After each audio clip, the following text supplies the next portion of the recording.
Hey guys, it is Deandra Chanel, host of the DC Power Hour, and as we continue our series of Men in Fashion, we have an amazing guest today, Leo Barrera of Rude Rabbit Media. How are you, Leo?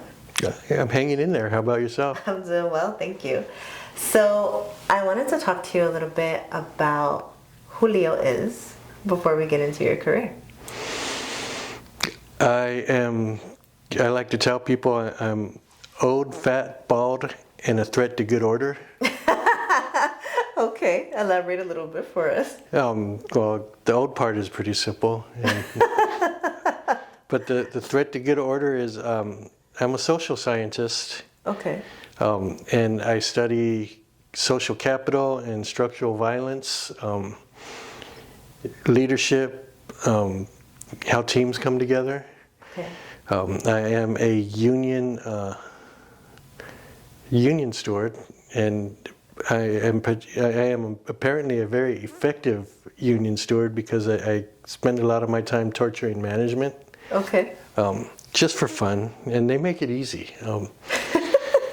I like to tell them, if you weren't doing stupid shit, then I wouldn't have anything to do now, would I? This is true. So I think we kind of need them to continue to do things, so we think. Yeah, but that's a thing, you know. So let us go. So this is very interesting to me because you go from being this badass of an individual who is about conflict resolution, union stewards fighting for the little guy, right? And then one day did you just say, hey, I think I want to get into media? So I've always drawn, and my dad taught me how to use his SLR, camera when I was about 9 or 10ish, and since then I've always had a camera with me. All through high school, when I was in the service, it's something I've always had, and I still draw on occasion, but I don't do it like I used to. But I love art, like going to museums. I have a whole section of my library dedicated to art and different phases of art, and so it's kind of how I got where I am. And it's not something that, it only comes out if I'm talking to somebody who cares. Yeah. Most of the time, people don't. I mean, that's just the human nature for the most part. But I mean, we would like to think that people who are true artists would appreciate the work that you do, clearly. Now, I want to talk to you about, because you come from an artist background, fashion, art. Your take on that? I know it is an art, and it's not my art in particular, but it's something clothes don't need to change, but fashion does change. And I have a historical overview of it from looking at paintings over the centuries. And things change because they change, but for fashion, people push that because I know with you like to have your style and you like to be ahead of the game. I do. And that's why there's fashion. And it is an art, and like any other art, it's pushed by the people who are interested in it and involved. This is very true. What are your thoughts on, here's the thing that I've learned about the fashion industry. They will pull millions out of your ass in order for you to get where you need to go. Now, when it comes to the artistic form of this, obviously we have our graphic design when it comes to the fashion sketching, and then we also have the standard draw. With your background as an artist, what do you think is a better fit when it comes to the sketching, when it comes to realism and having that come to life, or do you think that it matters at all? It depends on who you are, because different people have different roles. Yeah. They're able to push things, and some people have brilliant ideas and they don't know how to put them on paper, and they're forever going to be frustrated. Yeah.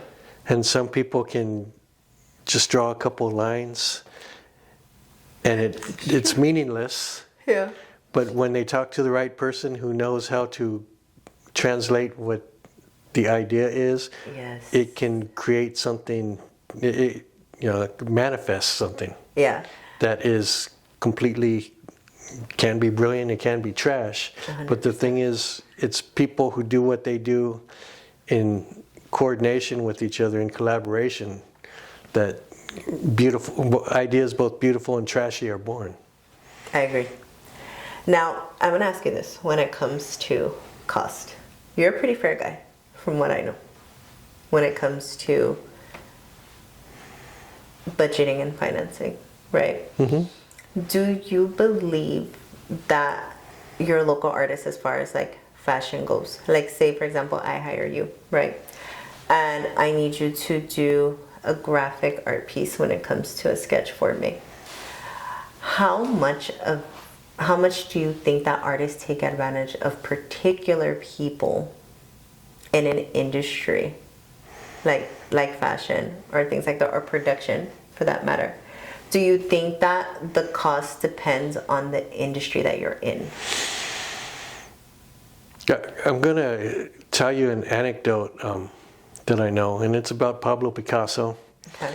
And this random person, this lady, ran into him at a restaurant and was gushing over him. "Oh, you're Pablo Picasso."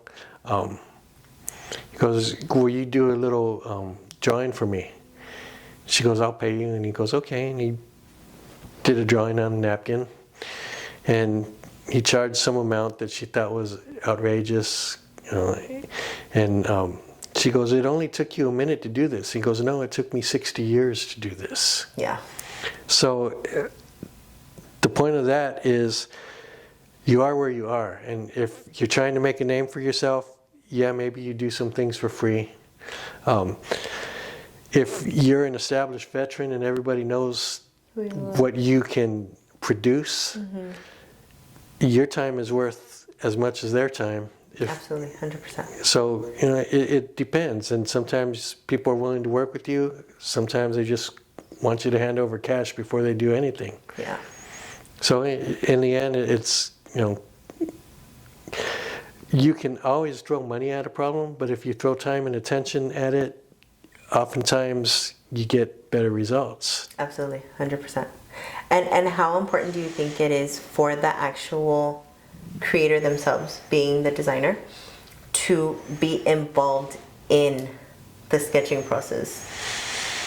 If they know how to sketch, they should be doing it. On their own. If they need somebody to sketch for them, they need to find that person who, there's a Zen proverb about this musician and his number one fan. Mm-hmm. And, the fan just understood what he said. Mm-hmm. And when someone came around, I'm probably mixing different stories, but the thing is, it means what it means. And mm-hmm.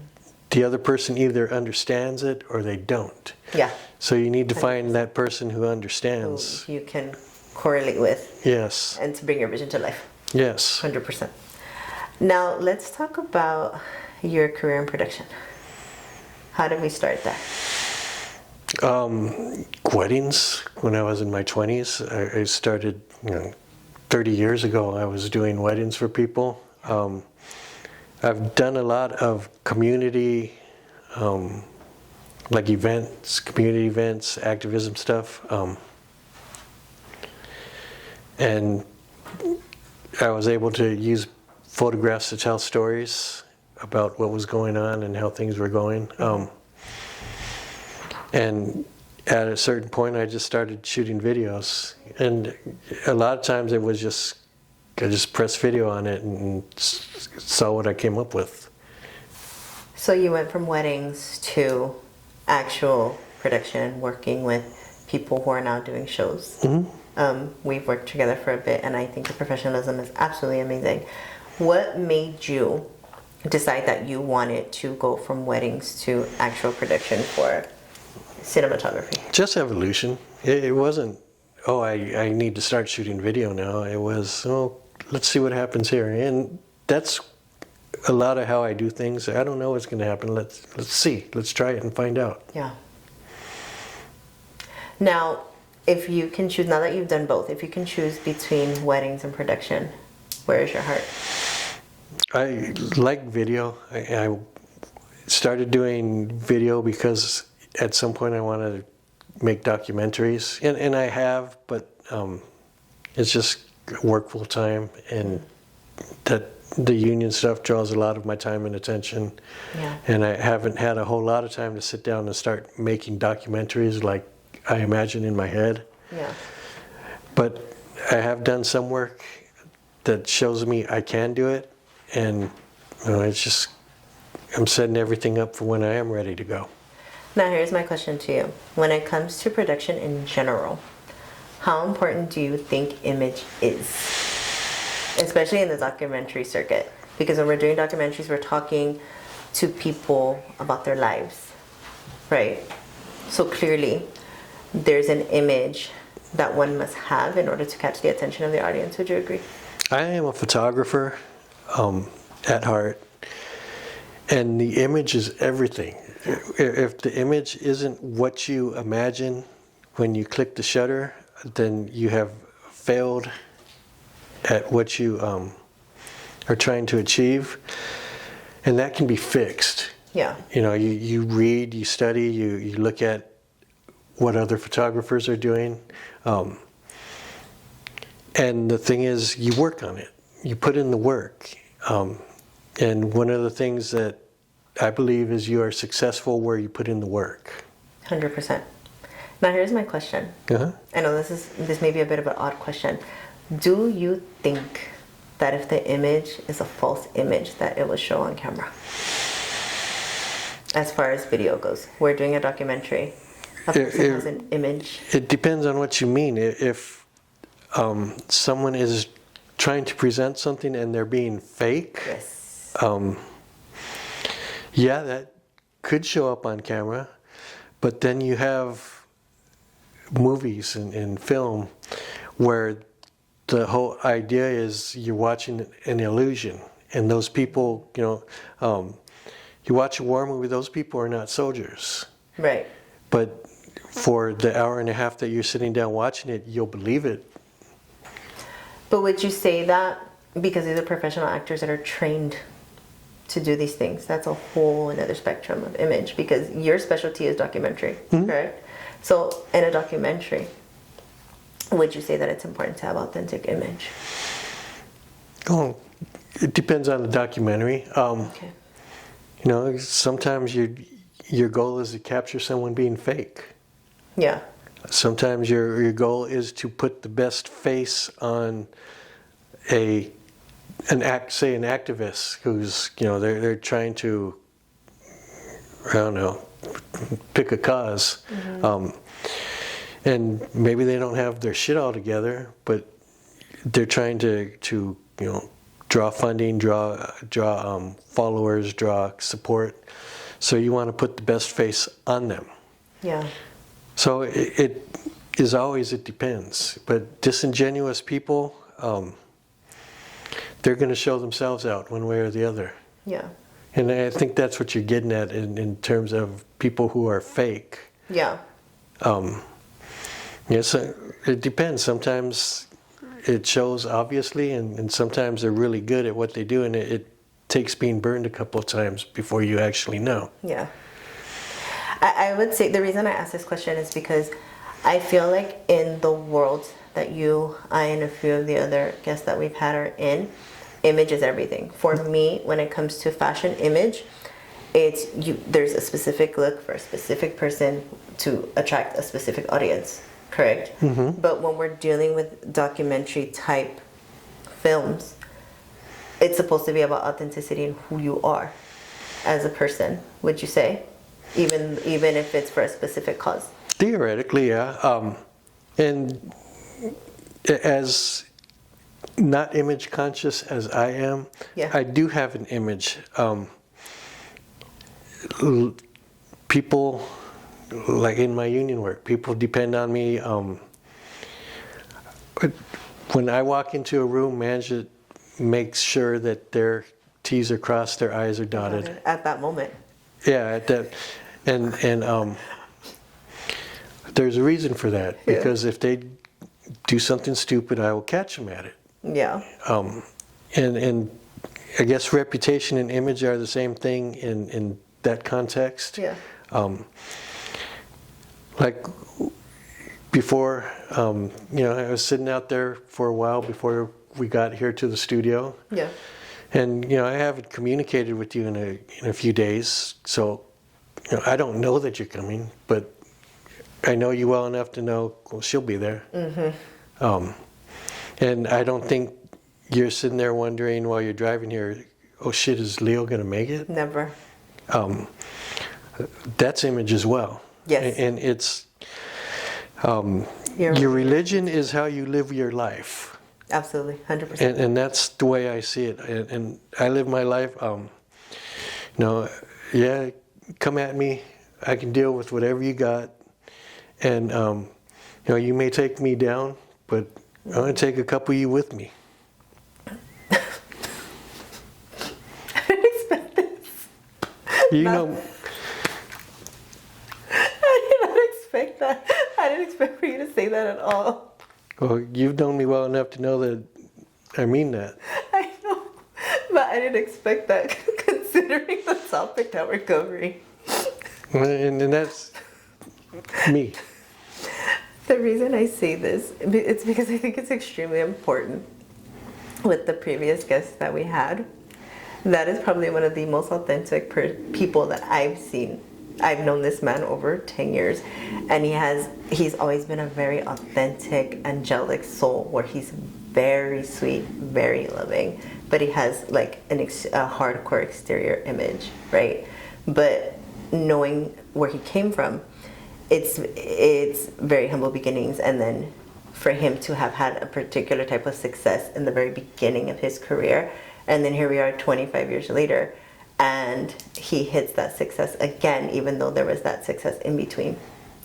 But I feel like a lot of times in this industry, we feel like it's not just a physical image. A lot of times it's like the expensive clothes, the expensive jewelry, things like that, to show that we've made it, or to show that we are a specific type of person. And I feel like a lot of times we kind of have to relax and say, hey, it's okay to be authentic and be your authentic self, because there's an audience for that too. And I think that we get caught up with image to attract a specific audience, as opposed to having our authentic self just bring in who we are. And I feel the reason that this is very important is because it causes mental health stuff. One of the things I remember from running around the hood is the soy como soy people. Yeah. And that made sense to me. And I'm typically a blue jeans and t-shirt type of guy. Mm-hmm. I know how to wear a suit. I have suits for different occasions, and I know how to be formal, and I know how to be put on the the business demeanor. Negotiation. I have a master's degree in negotiation, so I know how to deal with that crowd of, I'm going to get what I want out of these people, and I know how to shut them down and say, well, no, you're not getting that today. Yeah. And it's image in the sense that I project it because I live it. Yeah. I'm not going to be the flashiest guy at the club. I'm not going to be the center of attention. But when you call on me, you need an ass whooped, I will be there for you. And it might not be me. I might have to call on some colleagues. Stop incriminating yourself on camera. Um, I can't do this. We're still on camera. Well, I know. I know what I'm saying. This is not that type of show. You might have to edit this part out, right? The whole idea is to Because when we think of image, it's not, we're gonna keep this in. The whole idea is image is not just physical. And that's the whole purpose of that part of the conversation. Like I said, soy como soy. That's the thing. Image is not just physical. And a lot of times we get caught up with having to present ourselves in a physical way, in a mental way. The realm that we both come from, it's very hardcore. There's really no room for softness. And then the other side where we come from, it's the opposite. It's very high class, dainty, things of that sort, and money and flash and things like that. At what point do we become authentically ourselves in order to pull in an audience? Well, if you are not authentically yourself, it shows. And it's hard to keep playing a game when you're drowning. Some people get by, but they're easy to just put your foot on their head and push them back under the water, and they're no longer your issue. But the thing is, it goes back to what I said earlier, your religion is how you live. It's not what you proclaim on Sunday in church. It's what you're doing Monday when church is, Monday through Saturday when church is long behind you. So when it comes to you in production, at this point, do you feel like you've reached where you want to go, or do you think there's more that you want to work on? I'm going to drop dead working,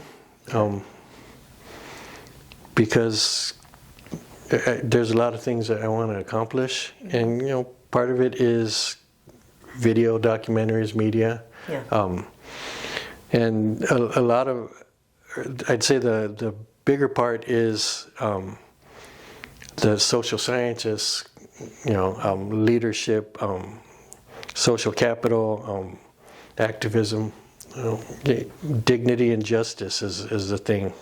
Do you think that this can go hand in hand? Dignity and justice, you mean? Or the different activities?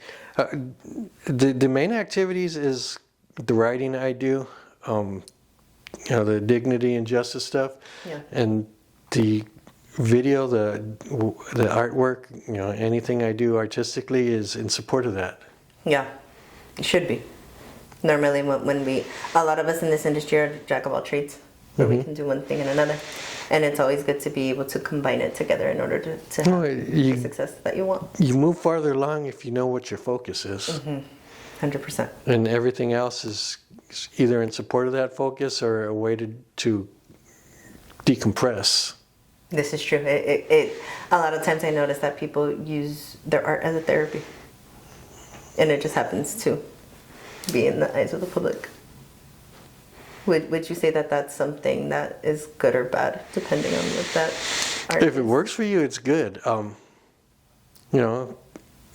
Some people can drink and attend to what they need to. Yeah.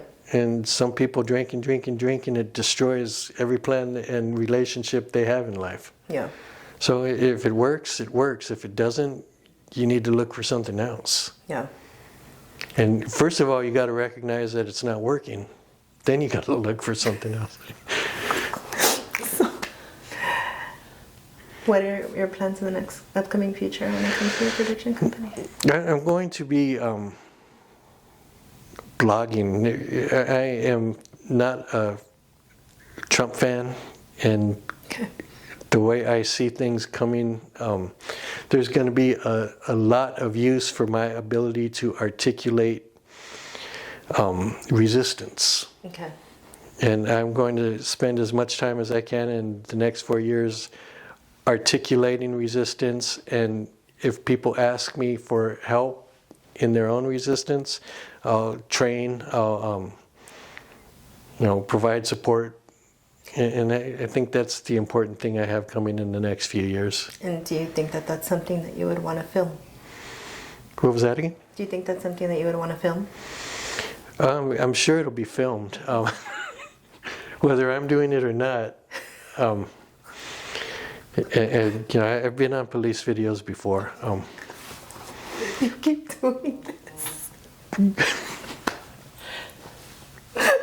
Proceed. How much time do we have on the We've been recording. It's been 24 minutes. Okay. Okay. Well, I think we will have enough to finish this up. Okay, we can do part 2 if you need. No, we're good. And I think we'll keep it all in there, just the way it is. So for anybody in the audience, because I feel like you're going to attract a lot of people with your no-nonsense type image, where can they find you for work? Okay, if you need me for things like negotiation, conflict resolution, you know, leadership, teamwork kind of stuff, you can find me at conflictauthority.com. My media company is ruderabbitmedia.com, all one word, Rude Rabbit Media. And you can email me, leo_barrera@yahoo.com for any inquiry, weirdness, that sort of thing. My question is, when it comes to your production company, do you have a limitation of the things that you're willing to film? I'm not going to deal with stupidity Okay. or bullshit. You either, and I know some people can't help themselves, but if you're trying to lead me down the wrong path, I'm going to know, and you're going to regret it. Gotcha. So there is no limitations to what you're filming, in a way. Yeah, that's the thing. That's going to progress, and I've done some work on it that hasn't been public, but I'm working on other stuff. But I'm sure it'll be interesting. Okay. I hope so. So honestly, you've been a gem and a half. When I do interviews like this, I absolutely love a transparent individual. So you guys see Rude Rabbit Media. You go ahead and reach out to my Rude Rabbit Media on Instagram, as well as leo_barrera@yahoo.com. So this concludes our interview with Leo Barrera for Men in Fashion, and we'll see you guys next week for another dope episode. Yay! Don't edit anything out. Leave it all there.